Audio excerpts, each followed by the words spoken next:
Ito ang naisip kong lutuin para sa hapunan namin ni Jasper. Isa to sa paboritong ulam ni Jasper, lalo na kung papartneran ng pritong isda. Pero sa kasamaang palad, hindi ako nakabili ng isda na ipapang partner dito sa gulay. Niluto ko lang sa paraang alam ko.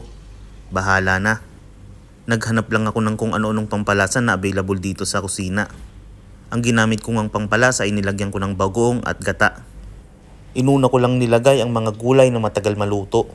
Nang papatayin ko ng apoy, doon ko hinulag ang paboritong okra ni Jasper.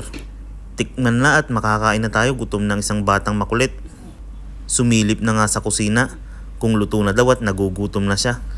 Sabi ko 2 minutes na lang, maghahain na ako. 7:30 pa lang naman ng gabi, kaya kahit maraming makain si Jasper ay okay lang, mamaya pa naman siya matutulog. Malamang sa malamang, extra rice na naman to. Oops, bawal kumuha ng okra, kay Jasper lahat yan. Ganyang ulam lang, solve na yan. Ayos!